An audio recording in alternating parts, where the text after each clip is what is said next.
Welcome to the online course on Nibbāna Sermons 23 to 33 by Bhikkhu Ñāṇananda, an online course hosted by the Numata Center for Buddhist Studies at the University of Hamburg in collaboration with the Barre Center for Buddhist Studies in Massachusetts.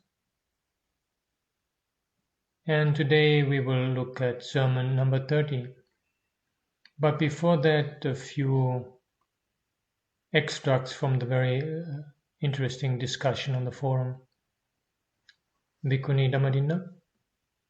It is my impression that the Venerable Ñāṇananda takes on Vitakka and Avitakka might be due to his operating with a very clear-cut divide between Samatha and Vipassana, which does not seem to make a lot of room for a more organic development of insight and tranquility as it emerges from the early Buddhist discourses. And B, with the prevalent understanding of vitakka and vichara in relation to discursive thought, which does not do full justice to these mental functions in jhana, but also other contexts. And C, under the influence of the Mahasi insight tradition, which I'm simplifying here, aims at slowing down and halting conceptual thoughts by way of the noting technique and of slow motion, in order to give primacy to what is seen as non-conceptual and more primary, thereby enabling the arising of liberating insight and wisdom. Particularly, the third aspect brings to mind a related personal field observation regarding meditators working with the Mahasi and also Goenka, Chan Zen tradition, and some strands of the Thai Forest tradition. They may at times tend to see thought as the big culprit. Practitioners influenced by this attitude may at times encounter difficulties in resolving the relationship to thoughts and thinking in a skillful way, in the sense of not being able to navigate very easily the actual reality of the thinking mind, and of distracting thoughts or obsessions by giving more attention to an attempt at putting thoughts aside or suspending them. Yeah, I very much resonated with the last part. In my own experience, it was really crucial to find out, and also when I'm teach to communicate, that meditation is not just about the absence of thought, and that a very powerful cultivation of mindfulness, of insight, of emptiness is precisely when thoughts are present. To be aware of thought without getting carried away by them, without identifying with them, is a very powerful and fruitful arena for meditation practice.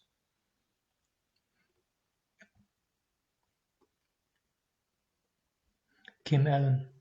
I found the thread in this sermon about pragmatic and relative to be quite beautiful and inspirational. He's describing how we can use concepts to go beyond concepts. The path is, after all, constructed. I suppose we could say there are right kinds of concepts and construction that will lead to the end of such activities. And furthermore, there are right approaches to working with them. We use concepts effectively when we see them as one more thing that is impermanent, stressful, and constructed, and demonstrates the principle of dependent arising. In this way, what in all of experience could not serve as a gate to awakening. Yeah.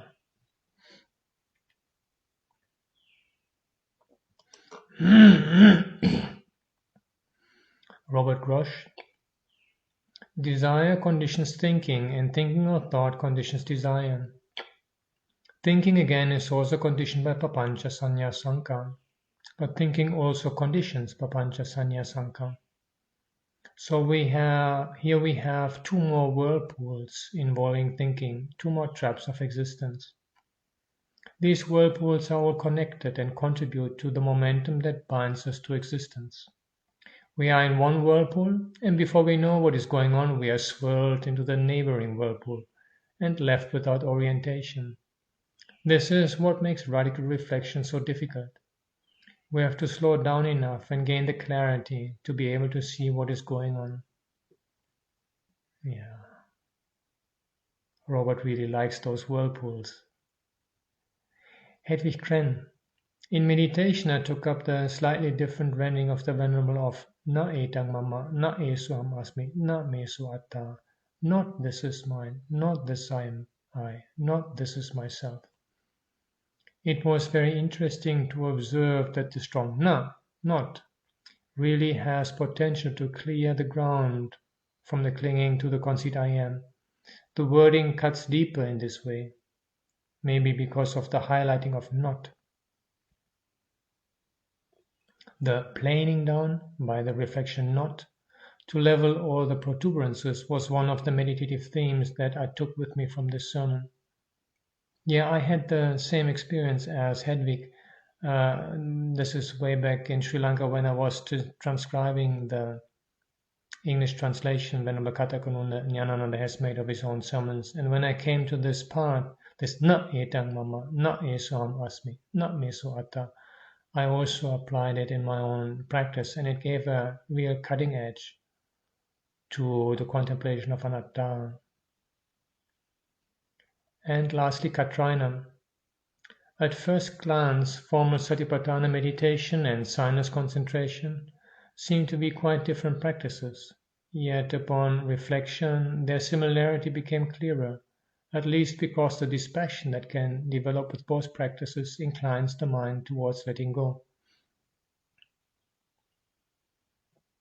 Yeah, I see that also, and I also find this an intriguing aspect.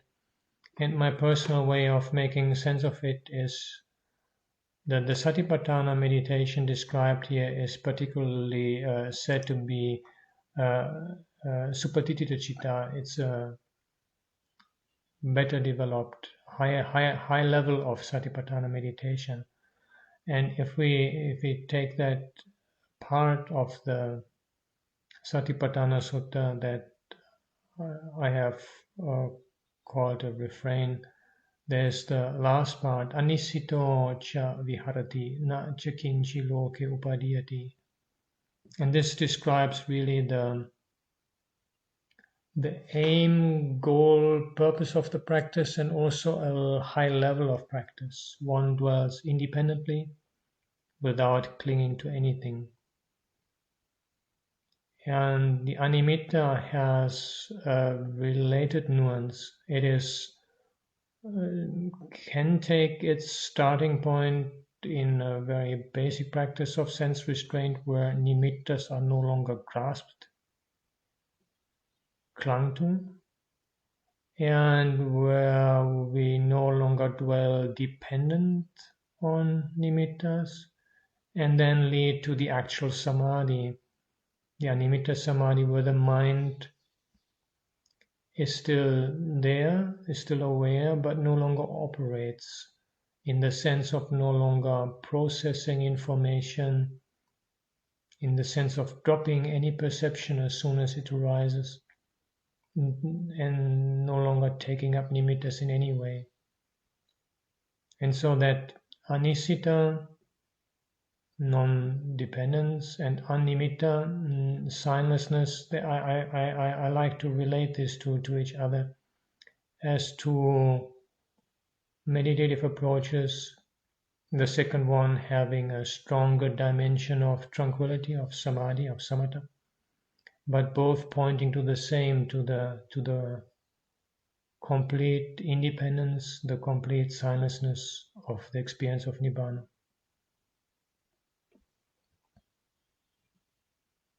Etang santang etang panitang yadidang sabba sankara samato sabbu paripati nisango tanakayo virago nirodo nibbānam.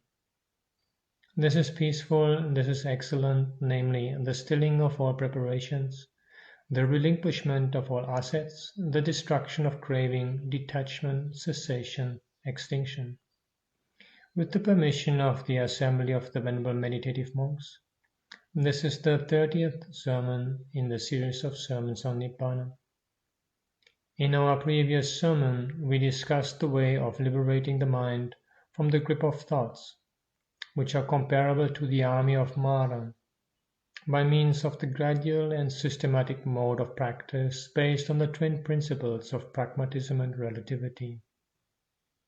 We also made an attempt to understand why the Arattapala Samadhi of the Arahant, who arrives at the non-prolific state by gradually attenuating cravings, conceits and views, comes to be called Avitaka Samadhi, thoughtless concentration.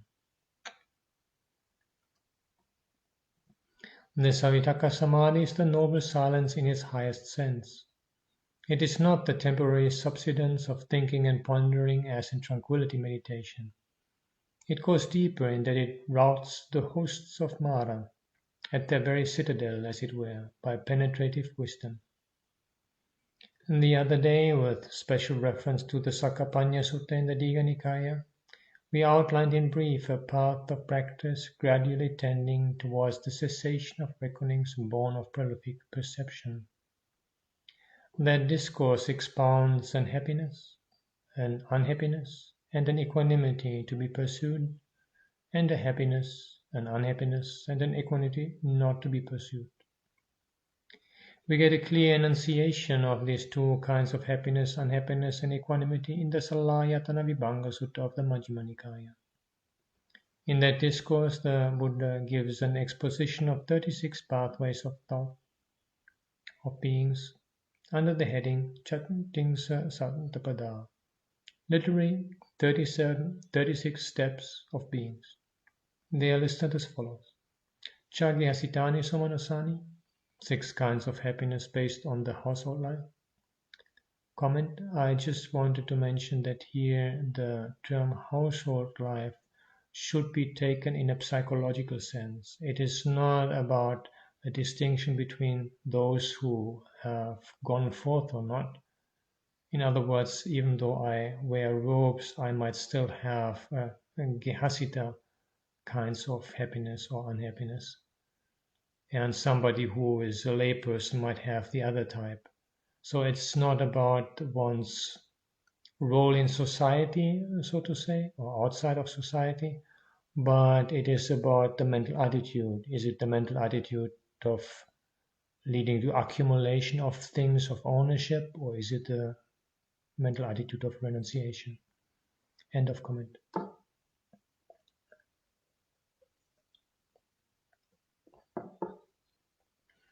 Cha Nikkamasitani Somanasani, 6 kinds of happiness based on renunciation. Cha Gyasitani Domanasani, 6 kinds of unhappiness based on the household life. Cha Nikkamasitani Domanasani, 6 kinds of unhappiness based on renunciation. Cha Gyasita Ubekka, 6 kinds of equanimity based on the household life. And Cha Nikkamasita Ubekka, 6 kinds of equanimity based on renunciation. The 6 in each case refers to the 6 objects of sense, namely form, sound, smell, taste, tangible, and idea. Rupa, Saddha, Gandha, Rasa, Pottabha, Dhamma. Now, in order to acquaint ourselves with the 6 kinds of happiness based on the household life, let us try to understand the definition of the first kind, that is to say form, as the object of the eye. Chakavinyayānaṁ rūpānaṁ etaнаṁ kantānaṁ manapānaṁ manoramānaṁ lokāmisa patisaṅyutānaṁ patilāvaṁ vā patilabato samanupasato pubbe vā patiladda pubbaṁ atītaṁ niruddhaṁ viparinātaṁ samanusaranto uppajjati sumanasaṁ yang eva rūpaṁ sumanasaṁ idam bhuchyate gehasitaṁ sumanasaṁ. When one regards as an acquisition of forms cognizable by the eye that are desirable, charming, agreeable, delightful, connected with worldly gains, or when one recalls what was formerly acquired that has passed, ceased, and changed, happiness arises. Such happiness as this is called happiness based on the household life. Comment translation by Bhikkhu Ñāṇananda. When one regards as a gain the gain of form, cognizable by the eye, that are wished for, desired, agreeable, gratifying, and associated with worldliness, or when one recalls what was formerly obtained that has passed, ceased, and changed, joy arises. Such joy as this is called joy based on the household life, and the Madhyama Agama parallel. The eye comes to know forms that are conducive to joy, and the mind reflects on them, desiring those forms, experiencing happiness conjoined with desire. Those forms which one has not got, one desires to get. Those which one has already got are recollected and give rise to joy. Joy of this type is called joy based on attachment. End of comment. The happiness based on renunciation is defined as follows. Rupanang teva aniccatam viditva viparinama viraga nirodhang pumbe cheva rupa etarai cha sabbe te rupa anicca dukkha viparinama dhammati evametam yatha bhutam samappanyaya passato uppajjati sumanasam yang eva rupang sumanasam idam bhujjati nekama sitam sumanasam. When by knowing the impermanence, change, fading away, and cessation of forms, one sees as it actually is with right wisdom, that forms both formerly and now are all impermanent, suffering, and subject to change, happiness arises. Such happiness as this is called happiness based on renunciation. Comment translation by Bhikkhu Ñāṇananda. When by knowing the impermanence, change, fading away, and cessation of forms, one sees as it actually is with proper wisdom, that forms both formerly and now are all impermanent, suffering, and subject to change, joy arises. Such joy as this is called joy based on renunciation. Enter Madhyama Agama parallel. One understands that forms are impermanent, changing, bound to disappear, fade away, and cease. That all forms, both formerly and in the present, are impermanent, dukkha, and bound to cease. Recollecting this gives rise to joy. Joy of this type is called joy based on dispassion. End of comment. Then the unhappiness based on the household life is explained in the following words. Chakvaviññāṇaṃ rūpānaṃ ittānaṃ kantānaṃ manāpānaṃ manoramānaṃ lokāmi sapati sangyuddhānaṃ appatilāvaṃ va appatilāvato samanupasato Pubbe va appatiladda pubbang atitam niruddhang viparinatang samanussarto uppajjati domanassam. Yang eva rupang domanassam idang bhujjati gehasitam domanassam. When one regards as a non-acquisition the non-acquisition of forms cognizable by the eye that are desirable, charming, agreeable, delightful, connected with worldly gains, or when one recalls what was formerly not acquired, that has passed, ceased, and changed, unhappiness arises. Such unhappiness as this is called unhappiness based on the household life. Comment translation by Bhikkhu Ñāṇananda. When one regards as a non-gain the non-gain of forms cognizable by the eye that are wished for, desired, agreeable, gratifying, and associated with worldliness, or when one recalls what was formerly not obtained, that has passed, ceased, and changed, grief arises. Such grief as this is called grief based on the household life. And the Madhyama Agama version. The eye comes to know forms that are conducive to joy, and the mind reflects on them, desiring those forms, experiencing happiness conjoined with desire. Those forms which one has not yet got, one is not able to get. Those which one has already got are soon past and gone, scattered and decayed, having ceased or changed, which gives rise to sadness. Sadness of this type is called sadness based on attachment. Here the Madhyama Agama version is a little different. Whereas the Pali is about what one earlier did not get, the Madhyama Agama is about what one got but what has changed and disappeared. Both instances are sadness based on attachment or the household life. End of comment.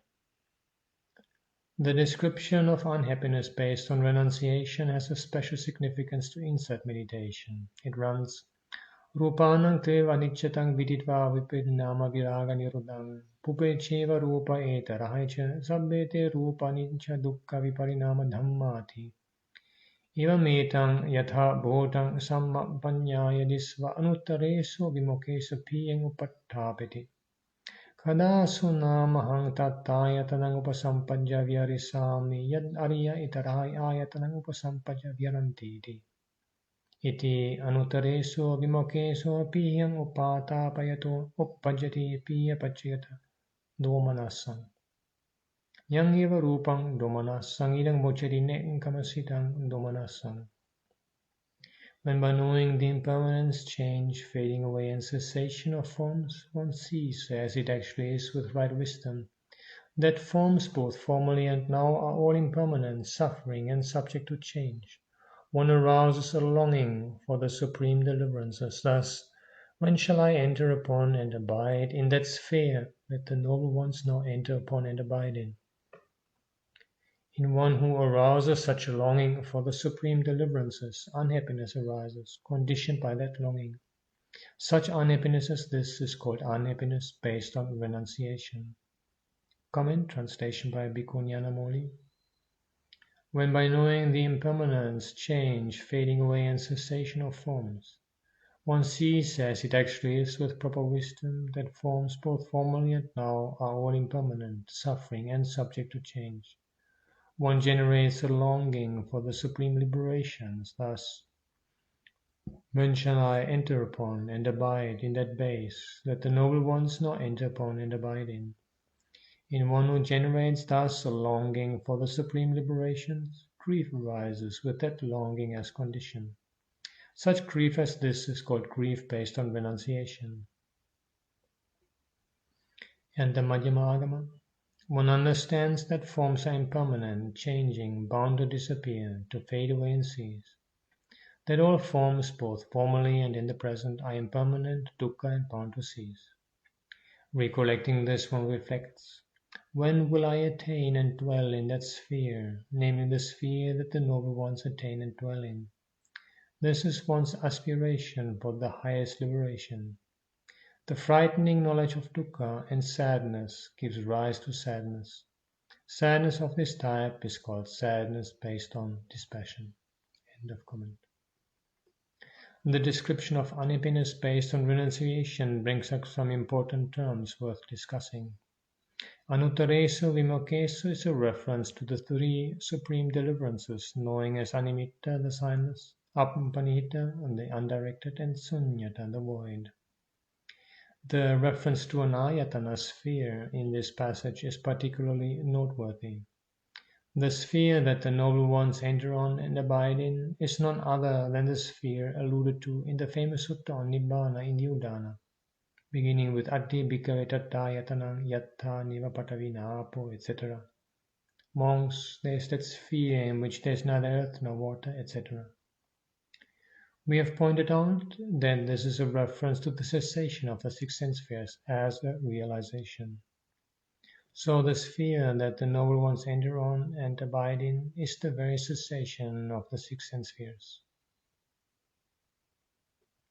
In the same sutta passage in Udana, we came across the three terms appatittang, appavattang, and annāramanang, unestablished, the non-continuing, and the objectless, which we identified as allusions to the three deliverances.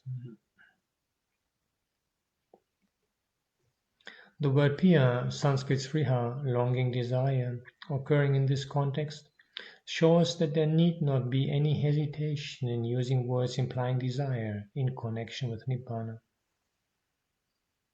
It is true that such a desire or longing for Nibbāna makes one unhappy, but that unhappiness is preferable to the unhappiness based on the household life.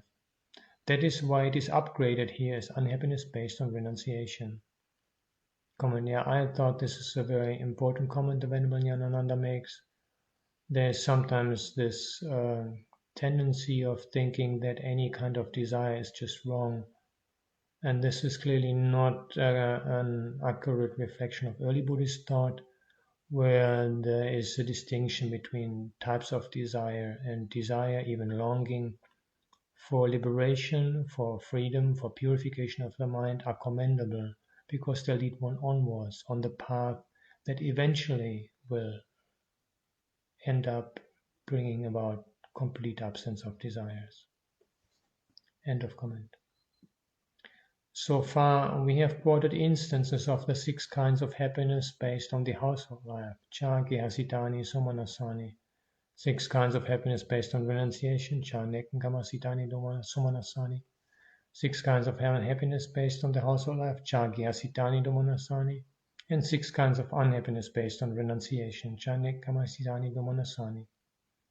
The 6 in each case refers to the objects of the 6 senses.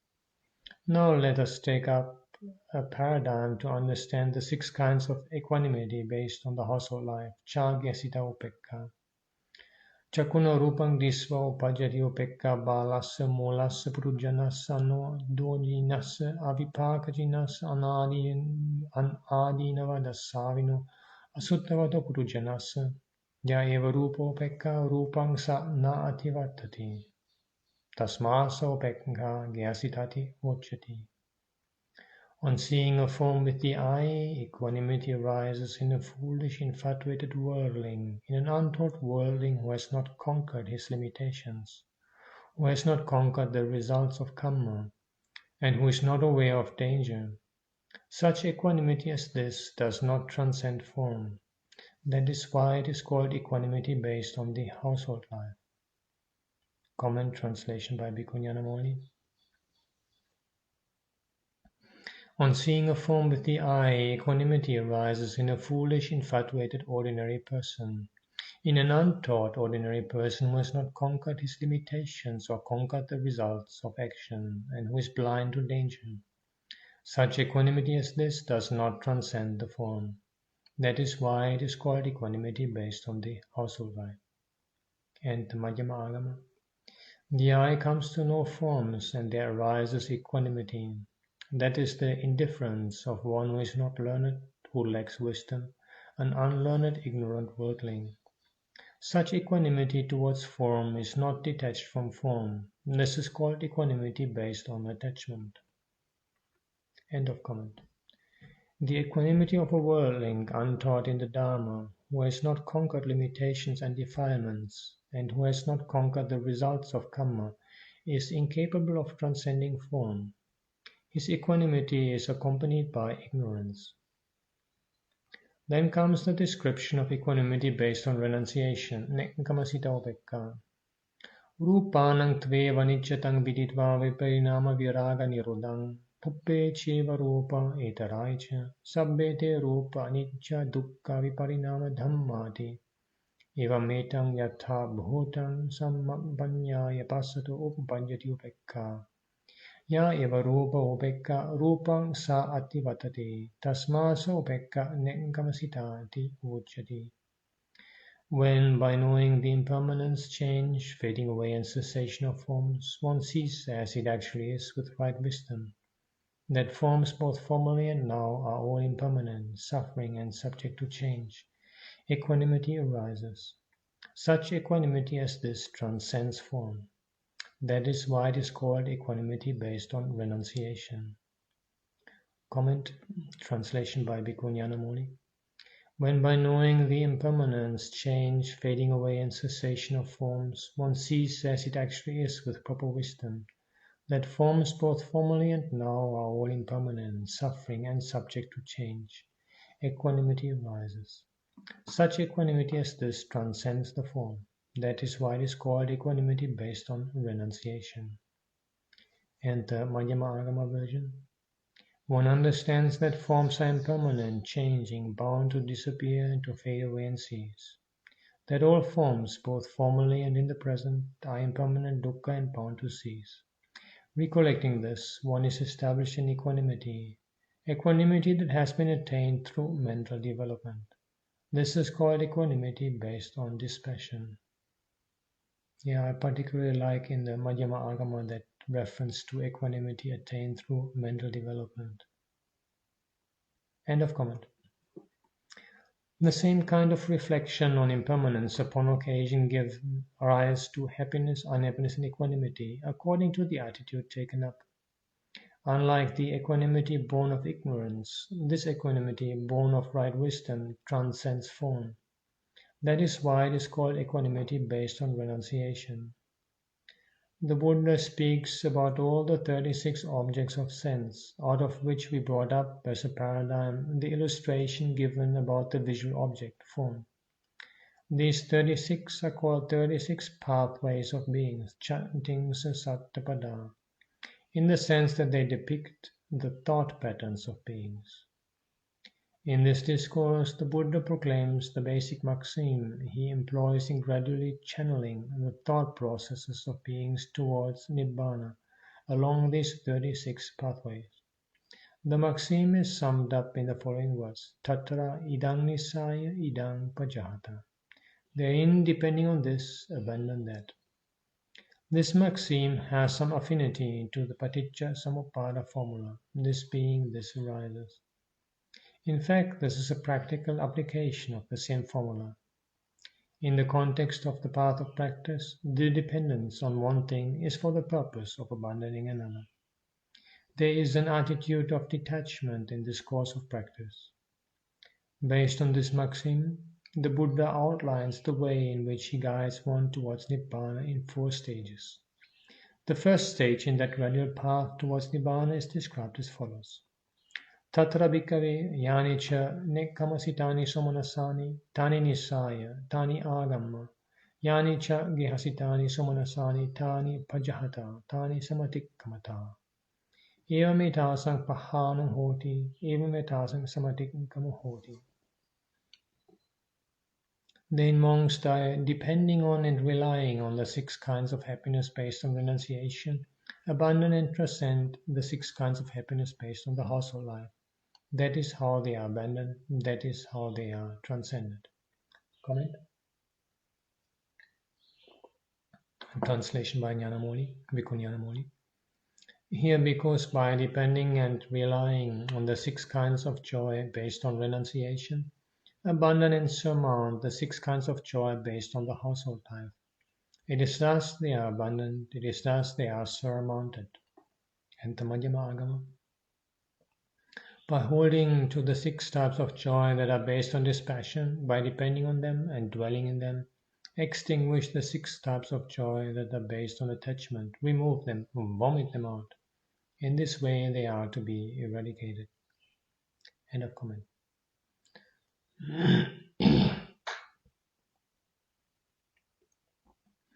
In the same way, by depending on the 6 kinds of unhappiness based on renunciation, the 6 kinds of unhappiness based on the household life are abandoned.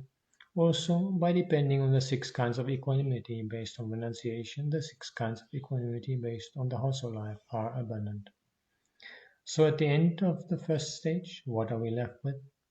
All what is based on the household life is left behind, and only the 6 kinds of happiness based on renunciation, the 6 kinds of unhappiness based on renunciation, and the 6 kinds of equanimity based on renunciation remain. That is the position at the end of the first stage. Then in the second stage, a subtler and more refined level of experience is aimed at. Out of the 3 types of mental states based on renunciation, firstly, the 6 kinds of unhappiness based on renunciation are abandoned by the 6 kinds of happiness based on renunciation. Then the 6 kinds of happiness based on renunciation are abandoned by the 6 kinds of equanimity based on renunciation.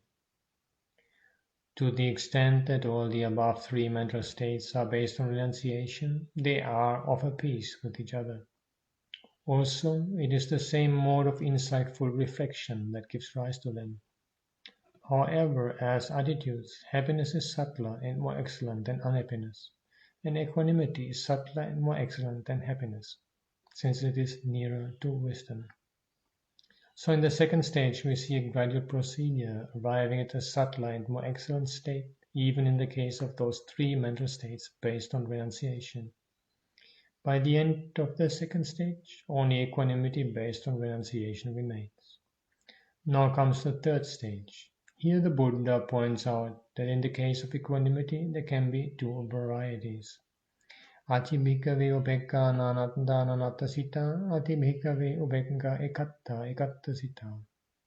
There is monks an equanimity that is diversified based on diversity, and there is an equanimity that is unified based on unity. Comment translation by Bhikkhu Ñāṇananda. There is bhikkhu's equanimity that is diversified based on diversity, and there is equanimity that is unified based on unity. And the Madhyama Agama. There is equanimity that is of countless contacts, diverse contacts, and there is equanimity that is of a single contact, not of diverse contacts. End of comment. What is that equanimity that is diversified? It is defined as the equanimity regarding the objects of the five external senses. That is to say, equanimity regarding forms, sounds, smells, flavors, and tangibles. Equanimity that is unified is defined with reference to the immaterial realms, namely the sphere of infinity of space, the sphere of infinity of consciousness, the sphere of nothingness, and the sphere of neither perception nor non-perception. Now, in the case of these two types of equanimity, the Buddha points out the way of abandoning the equanimity based on diversity with the help of the equanimity based on unity. As equanimity, both types are commendable, but that which is diversified and based on diversity is grosser. Equanimity that is unified and based on unity is subtler and more excellent. So the equanimity based on diversity is abundant and transcended by the equanimity that is unified based on unity. This is the end of the third stage. In the fourth stage, we are left with only that equanimity that is based on unity. It is experienced in the higher rungs of meditation. But here too the Buddha advocates a prudent course of action. In fact, it is here that the deepest practical hint is given. Attammayatang bhikkhave nisaya, attammayatang agamma, yayang upekkai kattai katasita, tang pajata tang samatikkamata. Evam etissa pahanang hoti, evam etissa samatikkama hoti. Monks, by depending and relying on non-identification, abandon and transcend equanimity that is unified based on unity. That is how it is abandoned, that is how it is transcended.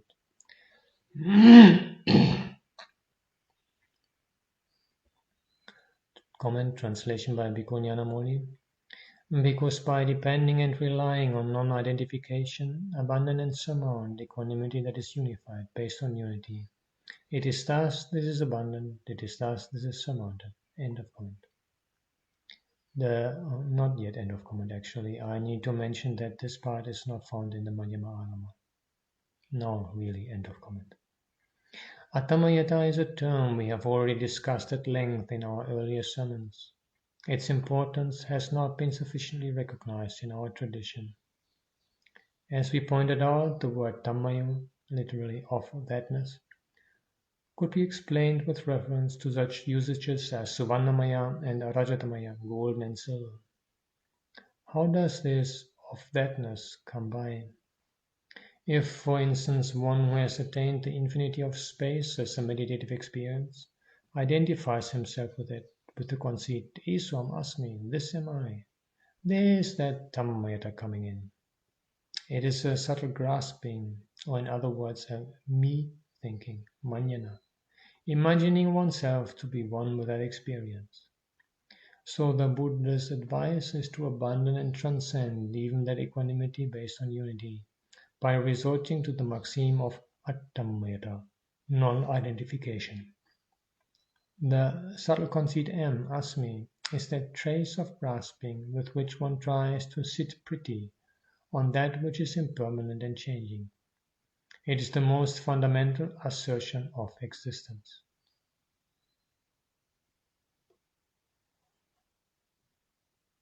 In the Sappurisa Sutta of the Majjhima Nikaya, we get a good illustration of the application of this principle of detachment made known by the Buddha.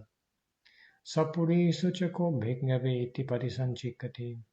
Neva sanya na sanya yatana samapatiya bhikkhu attammayata buddho bhagavata.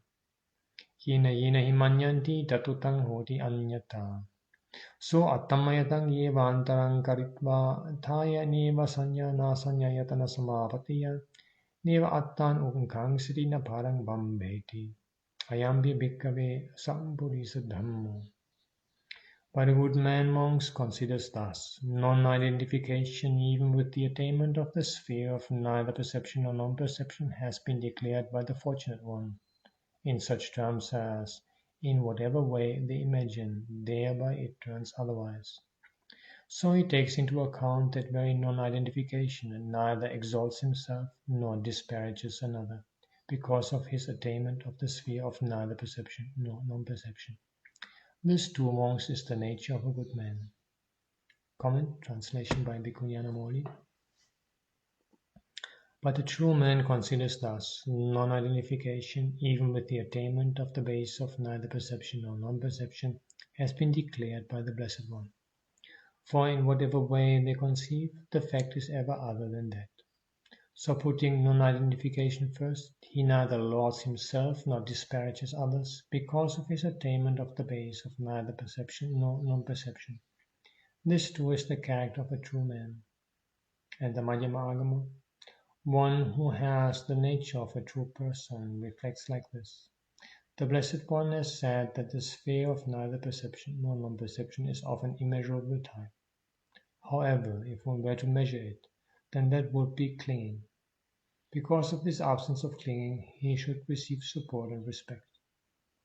If, advancing in this way, he attains the true Dharma without praising himself or looking down on others, then this is the nature of a true person. End of comment. In the Sappurisa Sutta, the Buddha expounds the characteristics of a good man. In this context, the term Sappurisa, good man, is used exclusively to represent a noble disciple, Arya Savaka. A noble disciple does not look upon his jhanic attainments in the same way as an ordinary meditator attaining jhanas. His point of view is different. This discourse explains this viewpoint. A good man reflects wisely according to the advice given by the Buddha, to the effect that even to the higher jhanic attainment of neither perception nor non-perception, the principle of non-identification must be applied. Recalling the maxim made known by the Buddha, yena yena imanyati tattvatam hoti anyata. In whatever way they imagine, thereby it turns otherwise. This is a maxim we had discussed earlier too. Manyana is egoistic imagining. When one thinks in egoistic terms about something, by that very me thinking, it turns otherwise. Due to egoistic imagining, it becomes a thing. And once it becomes a thing, it is bound to change and become another. The good man calls to mind that maxim, that norm, and refrains from exalting himself and disparaging others on account of his attainment. He does not identify himself with it. From this it becomes clear that Attammayata or non-identification is the path to Nibbāna. So the Buddha gradually channelizes the pathways of thoughts of beings from the grosser to subtler levels, and finally tops up by directing them to Nibbāna through non-identification, Attammayata. Non-identification is the watchword for clinging free Parinibbāna.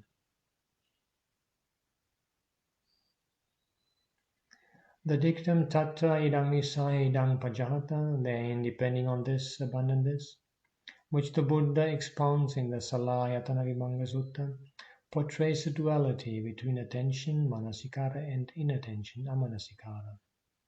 That is to say, the basic principle in this dictum is the method of encouraging inattention to grosser things by recommending a way of attending to subtler things. So it seems that both attention and inattention are given an importance in this procedure. In order to eliminate one thing by inattention, attention to some other thing is recommended. For the purpose of inattention to something gross, attention to something subtle is taken up. But that is not the end of it. Even that is expelled with the help of something subtler. Here we have a wonderful technique based on the two principles of pragmatism and relativity.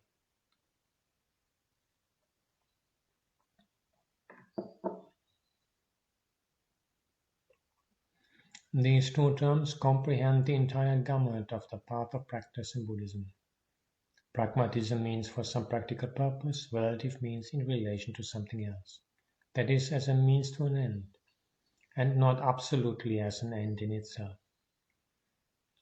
So in this system of practice, everything has a pragmatic and a relative value.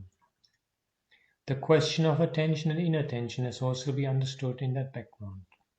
A clear illustration of the method of elimination of grosser mental states with the help of subtler mental states by attention and inattention comes in the Vitakka Santana Sutta of the Majjhima Nikaya.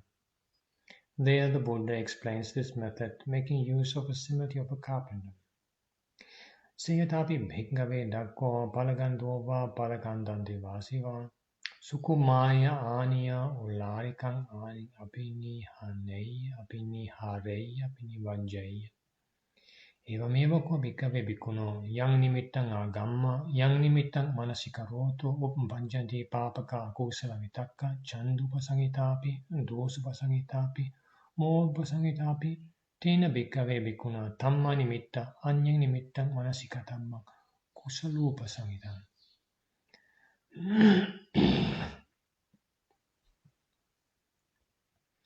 And just as monks, a skilled carpenter or his apprentice might knock out, draw out, and remove a coarse speck by means of a fine one, even so monks, when a monk finds that due to some sign, by attending to some sign, there arise in him evil, unskillful thoughts connected with desire, with hate, and with delusion, that monks should attend to some other sign in its stead, one that has to do with the skillful.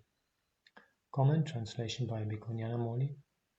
Just as a skilled carpenter or his apprentice might knock out, remove, and extract a coarse peg by means of a finer one, so too when a bhikkhu is giving attention to some sign, and owing to that sign there arise in him evil, unwholesome thoughts connected with desire, with hate, and with delusion, then he should give attention to some other sign connected with what is wholesome. And the Majjhima Agama? It is just as a carpenter or a carpenter's apprentice might apply an inked string to a piece of wood to mark a straight line, and then trim the wood with the sharp aids to make it straight.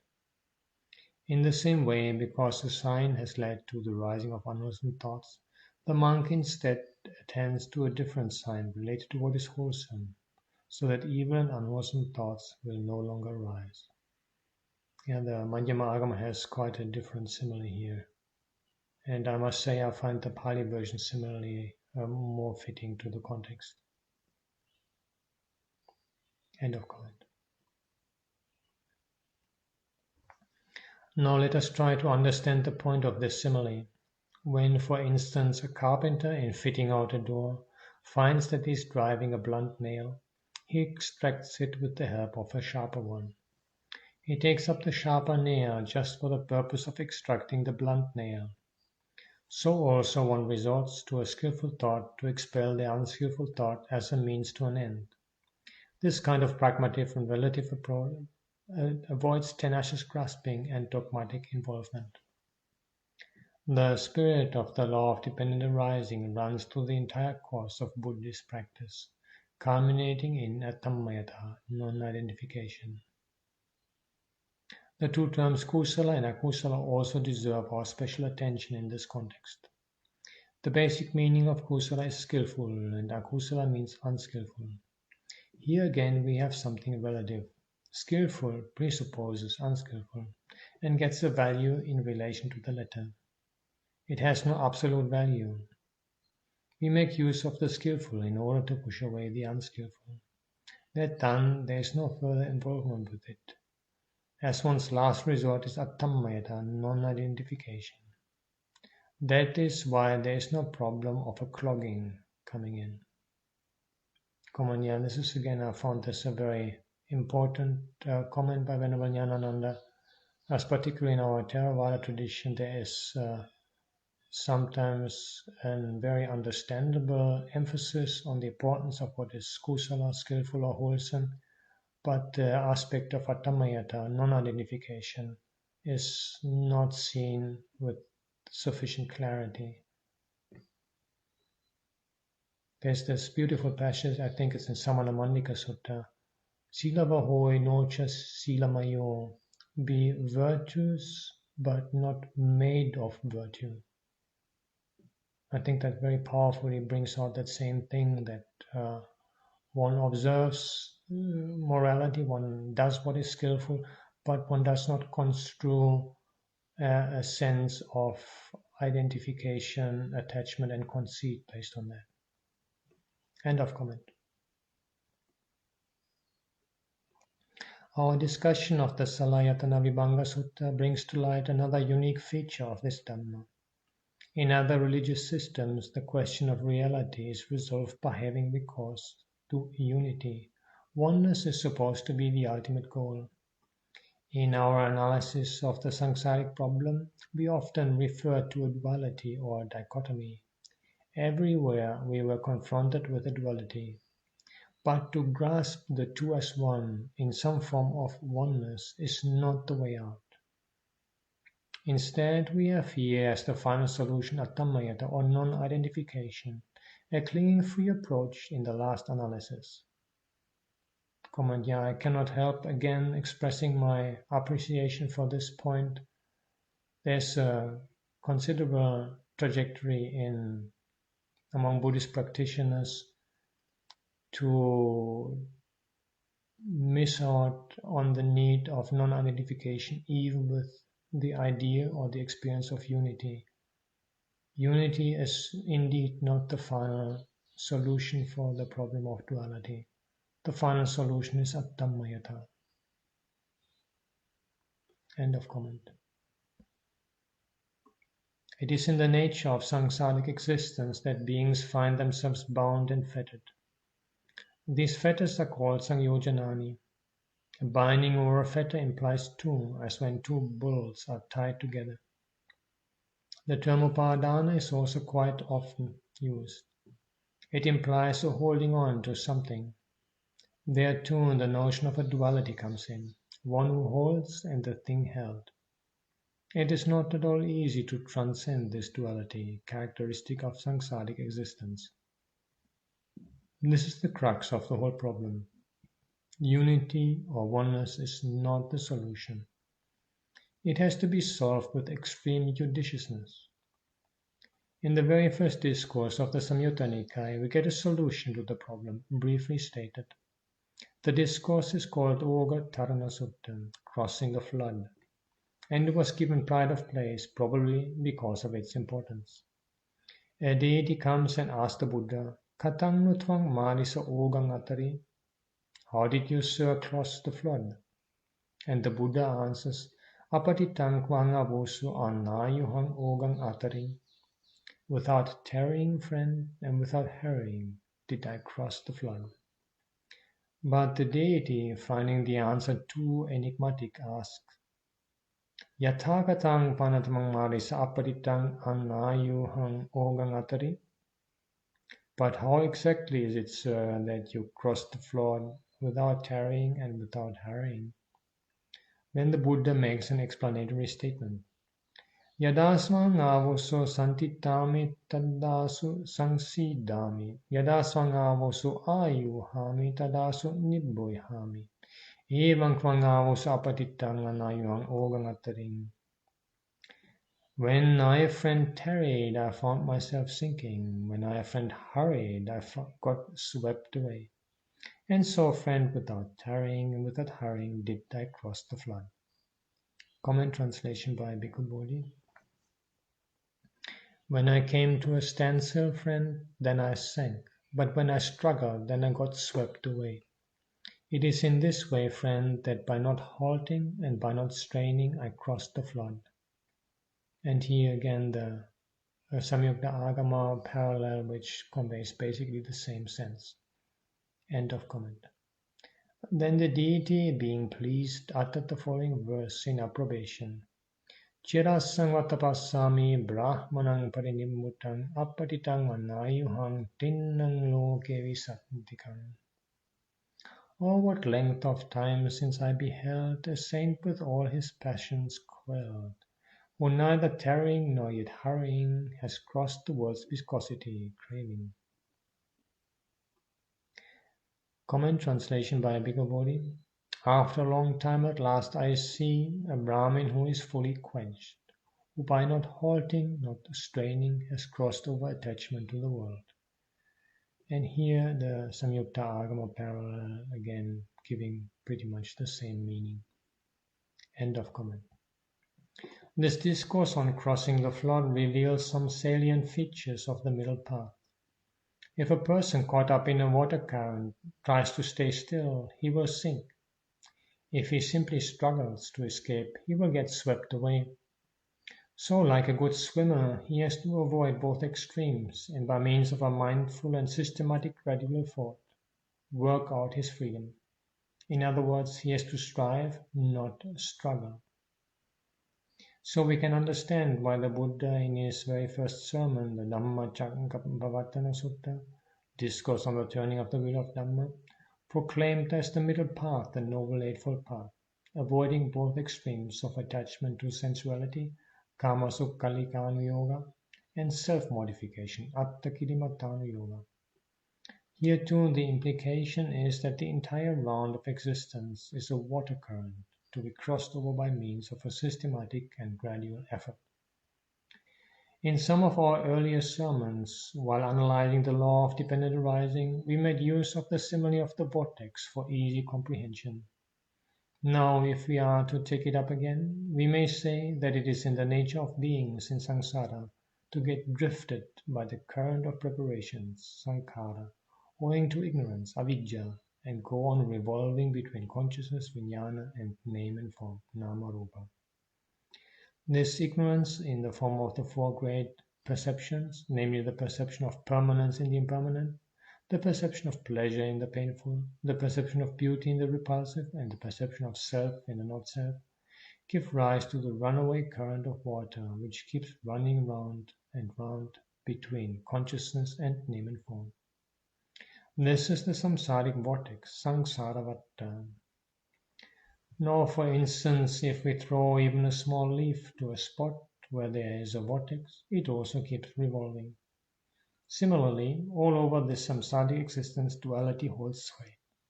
Therefore, freedom from it can be won only by a subtle form of striving. That is why the Buddha used the two terms apatittang and Anālayo. Avoiding the two extremes of stagnation and struggling, one has to cross the flood, going the middle way. When the Buddha proclaimed that freedom can be won only by the middle way, avoiding both extremes, the extremist philosophers of his day criticized and disparaged him, saying, "Then you are preaching a doctrine of bewilderment." We find such an instance of accusation in the Māgandhya Sutta of the Atthakavagga of the Sutta Nipata. The Brahmin Māgandhya poses the following question to the Buddha. Ajata santieti yamitamattang katang udhiri paviditang tang. That which they call inward peace, in what terms have the wise proclaimed that peace? Comment translation by Bhikkhu Bodhi. As to that matter called the peace within, how is it proclaimed by the wise? End of comment. The Buddha's answer took the following form. Naditya na sutya na jnanena silabate napi visuddhimahu. Aditya sutya anyana asilata abbata nopitena. Edechani sajja anuggahaya santo anisaya bhavang na jappe. Not by views, nor by learning, nor by knowledge, nor yet by virtue and holy vows, they say, can purity come. Neither can it come by being without views, learning and knowledge, without virtue and holy vows, letting go of them all, grasping not one, that peaceful one, leaning on none, would hunger no more for existence. Comment translation by Bhikkhu Bodhi. Not by view, nor by knowledge, nor by learning, nor do I speak of purity through good behavior and observances. But neither without view, without learning, without knowledge, without good behavior, without observances, not in that way. But having relinquished these, not grasping any of them, peaceful, not dependent, one should not hanker for existence. End of comment. At this, the Brahmin Māgandhya was puzzled and accuses the Buddha of prevarication. No chikira diddhiya na sutiya na jnanena silabatenapi visuddhimaha aditya sutya anyana asilata abbata nopitena manyamahang momuhameva dhammam ditya ege panchati suddhi. If not by views, nor by learning, nor by knowledge, nor yet by virtue and holy vows can purity be won, if it comes not without views, learning and knowledge, without virtue and holy vows, well then bewilderment itself, I think, is this Dhamma, for there are some who claim purity by views. Comment translation by Bhikkhu Bodhi. If indeed it is not by view, by learning, nor by knowledge, nor by good behavior and observances that one speaks of purity, No, without view, without learning, without knowledge, without good behavior and observances, not in that way. I think this is an utterly confused teaching. Some fall back on purity by means of view. End of comment. Now these two verses call for some comments. Firstly, there's a minor problem about variant readings. In both these verses, we follow the reading Visuddhi, whereas some editions accept the reading Na Suddhim, where the negative seems superfluous. Visuddhi seems more meaningful here. The commentary explanation of these two verses seems to go off at a tangent. It says that the negatives in the first two lines of the Buddha's reply refer to wrong views, wrong learning, wrong knowledge, wrong virtue, and wrong vows.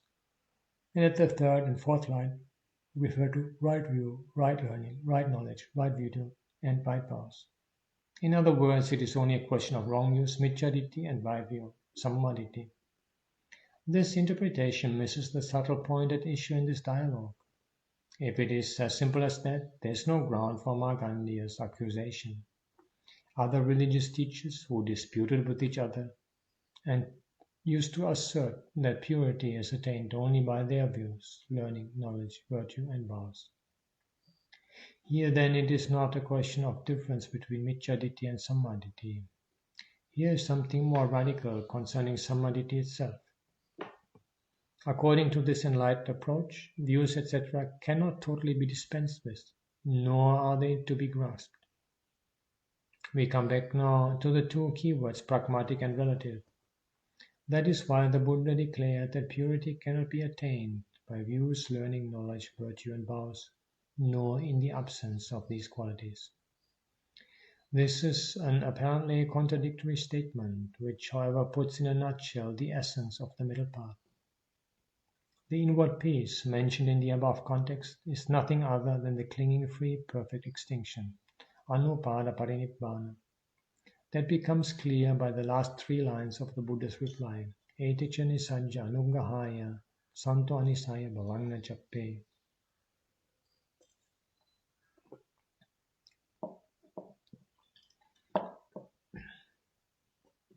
Letting go of them all, grasping not one, that peaceful one leaning on none, would hanker no more for existence.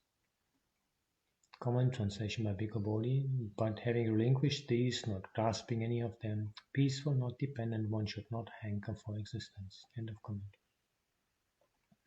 We came across the word anisita in our discussions about Nibbāna. For instance, in the cryptic formula nisidasa chalitang, anisidasa chalitang nati. To the one attached, there's wavering. To the unattached one, there's no wavering. Being unattached, there's no hankering for existence. When there's grasping, there's existence. We may revert to our simile of sharpening a razor. The constituents of the path have to be taken up as one takes up a razor for sharpening, ready to let go. Once the purpose is served, they have to be given up. That is the dictum underlying this dialogue in the Markandeya Sutta.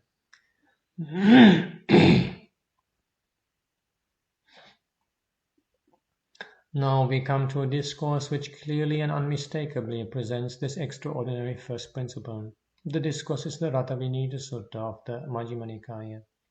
Here it is not a case of arguing with the Brahmin.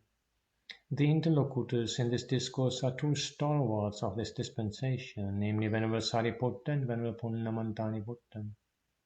Their long discussion on the path of practice, unfolding itself in dialogue form, was not meant for any clarification of doubts for themselves. It was probably inspired by a benevolent wish to help others, to those Markandeyas in the world, who are ignorant of the pragmatic nature and relative value of the Buddha's middle path. For easy comprehension, we present this discourse in three parts. First of all, Venerable Sariputta poses the following question to Venerable Punnamanthaniputta.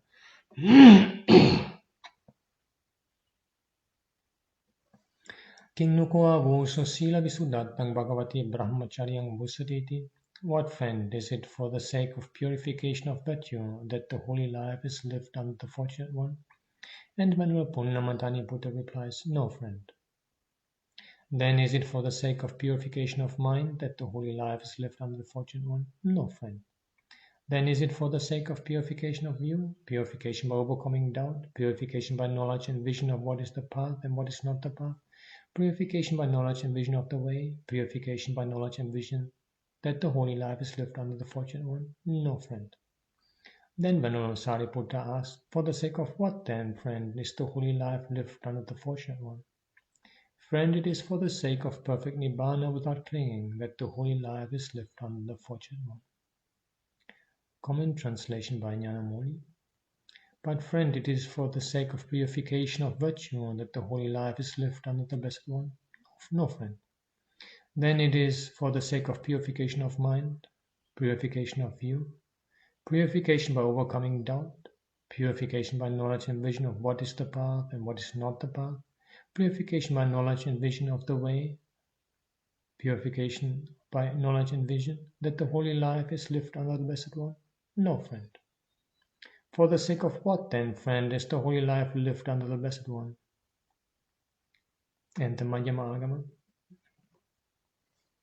Are you practicing the holy life under the renunciant Gautama for the sake of purification of mind, for the sake of purification of view, for the sake of purification from the hindrance of doubt, for the sake of purification by knowledge and vision of what is the path and what is not the path, for the sake of purification by knowledge and vision of the way, for the sake of purification by knowledge of the way to abandoning?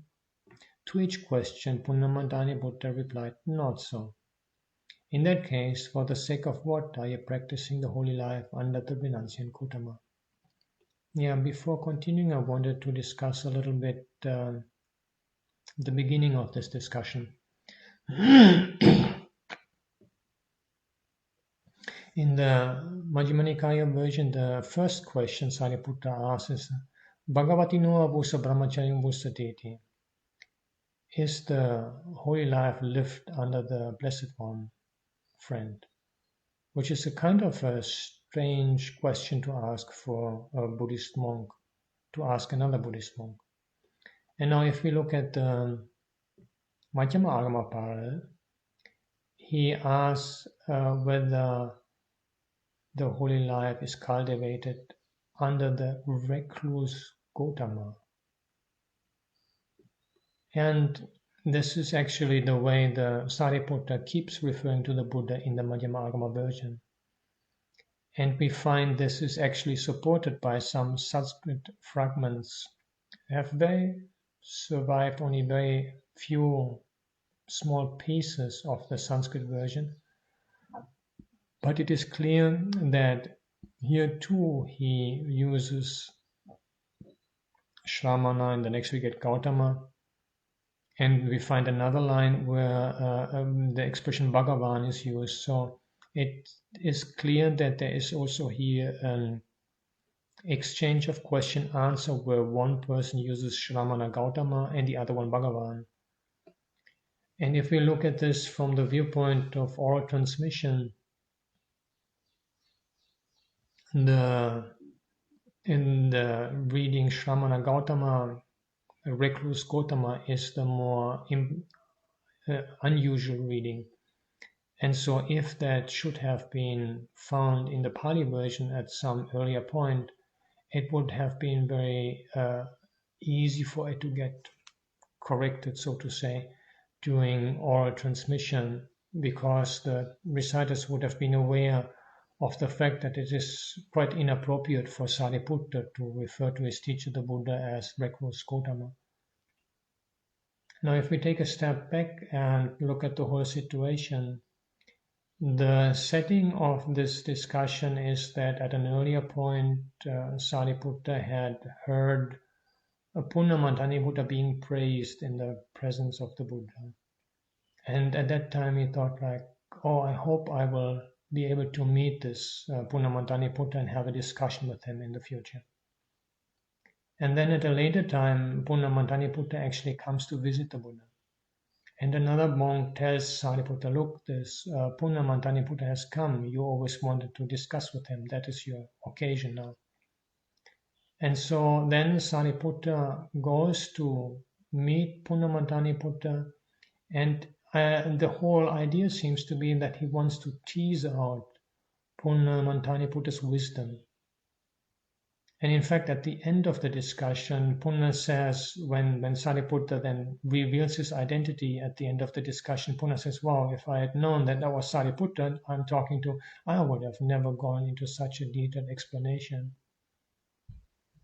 So because Sariputta was very famous for his wisdom, it was important for him not to give away his identity too early, because he would not have been able to tease out such a powerful and detailed explanation from Punnamantaniputta. And so in this setting, for Sariputta to avoid even being asked his name, which Punna might have done if he had realized that he's talking to another Buddhist monk, it actually makes a lot of sense for Sariputta to pretend not to be a Buddhist.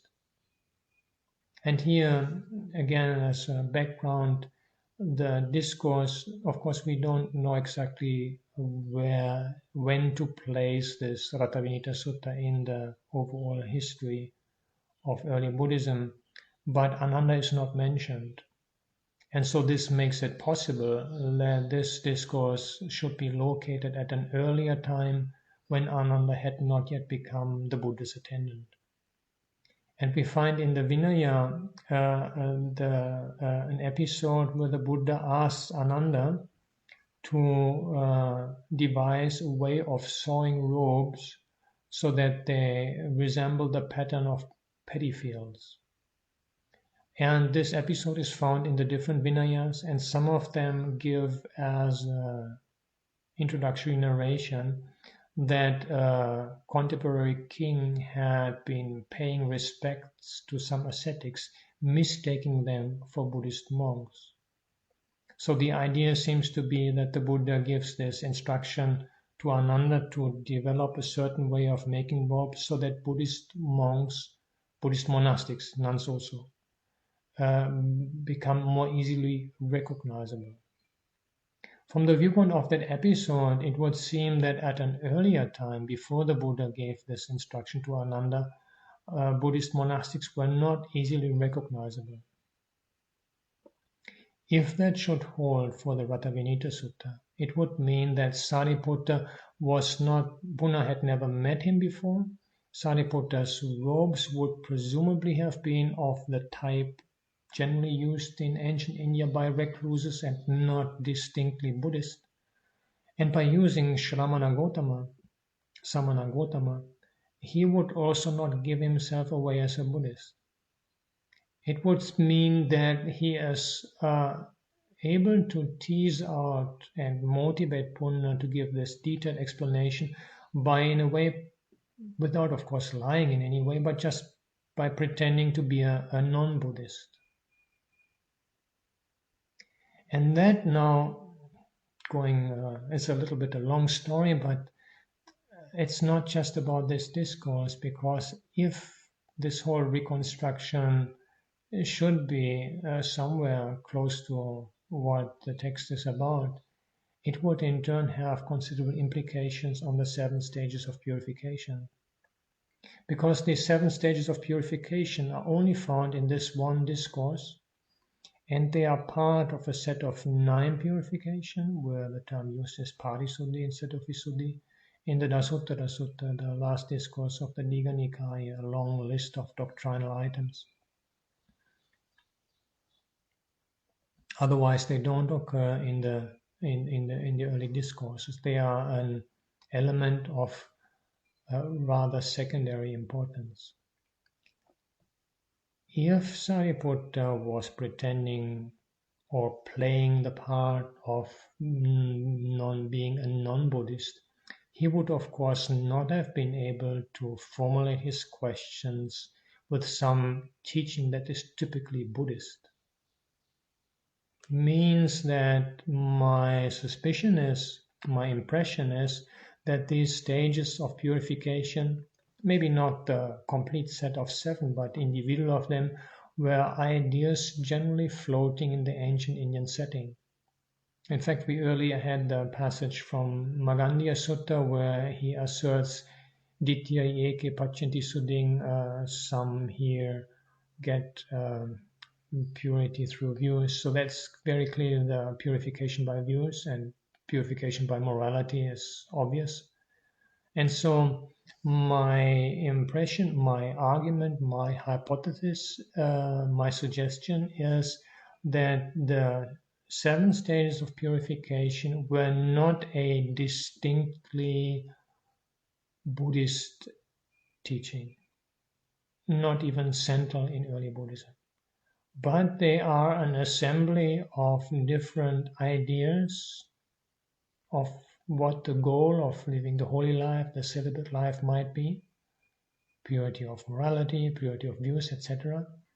And they're strung together here in a series in the context of Sariputta playing the part of a non-Buddhist and wanting to see how Punnamataniputta handles the question whether the holy life, the celibate life, the life of practice under the Buddha is for the purpose of any one of these.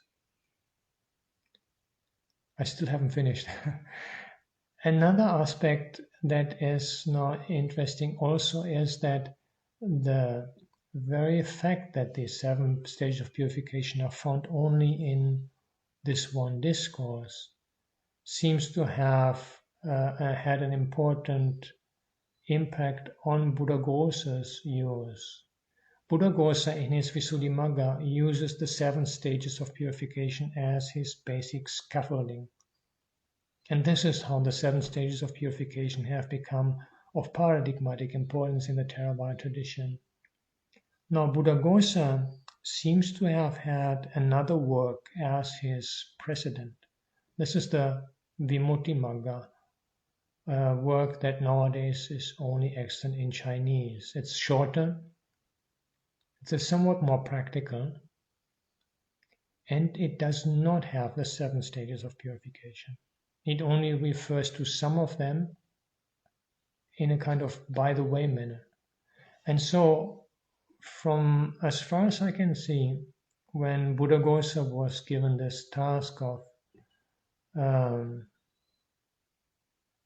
was having to prove his abilities so that he will be entrusted with the task of retranslating the commentaries now extant, at that time extant in Sinhala, into Pali as part of this overall project of promoting the Mahavihara in its competition with the Abhayagiri. These 2 monasteries were in competition with each other in Sri Lanka, and the Abhayagiri was the one more open to and interested in general developments in Buddhism in India, and the Mahavihara was the more conservative one. And this whole project was to strengthen the conservative position of the Mahavihara. And within that context, Buddhaghosa writes the Visuddhimagga, and he takes apparently his inspiration from the Vimuttimagga, that he kind of tried to do better than the Vimuttimagga in a way, to be more comprehensive by using the 7 stages of purification. However, in doing so, he made a major blunder. The 7 stages of purification do not include the final goal. Even in the simile, the 7 chariots, they only lead the king Pasenadi to Saketa, but then he still has to get off the last chariot and get into the palace. And though the 7th purification is just knowledge and vision, jnana dasana, and in the 9-fold scheme, it is only that we get vimutti visuddhi, vimutti parisuddhi, liberation as a purification. And Buddhaghosa apparently seems to have missed out on this aspect, because he puts the 4 paths and the 4 fruits, the 4 levels of awakening, under the 7th purification. This does not square with the implication of the 7th purification. So he seems to have made a blunder there. And this, again, is only understandable because he is such an erudite monk, that because of the fact that the 7 purifications were, until his time, not really a central element in Buddhist thought. And it is only through the Visuddhimagga that they become so central. So that was a very long comment, and as you might suspect, I'm also giving one of my articles on this topic as the reading for this lecture. End of comment now. So the ensemble of part 1 of the dialogue is that the holy life is not lived under the fortunate one for the sake of any of those purifications, but for something called Anupada Parinibbāna, perfect Nibbāna without clinging. Now in what we would call part 2 of the dialogue, Venerable Sariputta highlights the contradictions in the answers given so far, somewhat like Magandiya. Apparently there is some need for clarification. He asks, but friend, is purification of virtue perfect Nibbāna without clinging? No, friend. In this way he asks whether any of the other stages of purification, up to and including purification by knowledge and vision, is perfect Nibbāna without clinging. Venerable Punna answers in the negative. Then Venerable Sariputta asks, Kim panavosa anyatra me dhamme anupada parinibbāna? But friend, is perfect Nibbāna without clinging to be attained without these states? No, friend.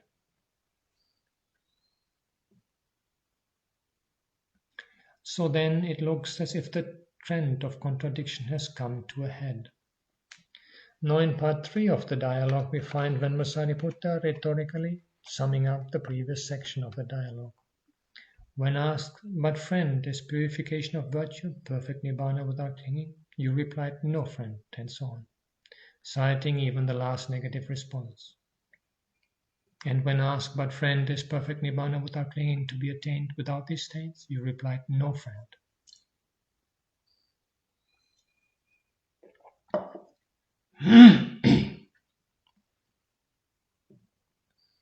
And rounds up by asking with apparent exasperation, Yatha katang panavose massa bhasitassa attodatabbo. How then, friend, can one understand the meaning of this statement? So, rather dramatically, the stage is now set for Venerable Punnamantani to come out with the deepest point in the discussion. Sila visuddhinchavusa bhagavano pada parinibbānang paññapesam, saupadanang eva samanang anupada parinibbānang paññapesam. Friend, if the fortunate one had designated purification of virtue as perfect Nibbāna without clinging, he would have designated what is still accompanied by clinging as perfect Nibbāna without clinging. Comment translation by Ñāṇamoni. Friend, if the Blessed One had described purification of virtue as final Nibbāna without clinging, he would have described what is still accompanied by clinging as final Nibbāna without clinging. Enter Madhyama Agama. Venerable friend, if the Blessed One, the renunciate Gautama, were to designate Nirvana without remainder for the sake of purification of virtue, then that would be to praise what is without remainder of clinging as being without a remainder. Then it would be to praise what is with a remainder of clinging as being without a remainder of clinging. End of comment. In the same strain, he goes on to apply this criterion to the other stages of purification and finally brings out the absurdity of the other extreme in the following words. Anyattachiya vose me dhamme anupada parinibbānang abhavissa putujjano parinibbayaya putujjano hi avosa anyatra me dhamme. And if, friend, perfect Nibbāna without clinging were to be attained without these states, then even an ordinary worldling would have attained perfect Nibbāna without clinging. For an ordinary worldling, friend, is without these states. Comment. Translation by Bhikkhu Ñāṇamoli. And if Nibbāna without clinging were to be attained without these states, then an ordinary person would have attained final Nibbāna. For an ordinary person is without these states. And the Madhyama Agama. Venerable friend, if the world-honored one were to designate Nirvana without remainder apart from these things, then a worldling should also have attained Nirvana without remainder, because a worldling is also apart from these things. Yeah, I find this particular passage interesting because sometimes we get claims of people having realized emptiness or whatever, who have never done any kind of practice, not even morality or anything else. And I find this very helpful as a pointer that there needs to be some degree of practice, some purification of morality, of view, and of the mind as a precondition for the realization of Nibbāna. It does not happen just out of nothing without any kind of preparation. End of comment. Now we can see how subtle this question is. Simply because it was said that none of the above states is perfect Nibbāna without clinging, they cannot be dispensed with. We have already discussed the significance of the Alagadupama Sutta in this concern. There we came across two similes, the simile of the raft and the simile of the water snake. To carry the raft on one's shoulder after crossing is one extreme. To take the water snake by its tail is the other extreme. The middle path lies between these two extremes. And that is the implication of the above statement that if perfect Nibbāna without clinging is attained without these states, then even an ordinary worldling would have attained it, for he has none of them. For further clarification of this point, Venerable Punnamantaniputra comes out with the simile of the relay of chariots. King Pasenadi of Kosala, while living in Savatthi, has some urgent business to settle at Saketa. Between Savatthi and Saketa, 7 relay chariots are kept ready for him. The king mounts the first relay chariot, and by means of it arrives at the second relay chariot.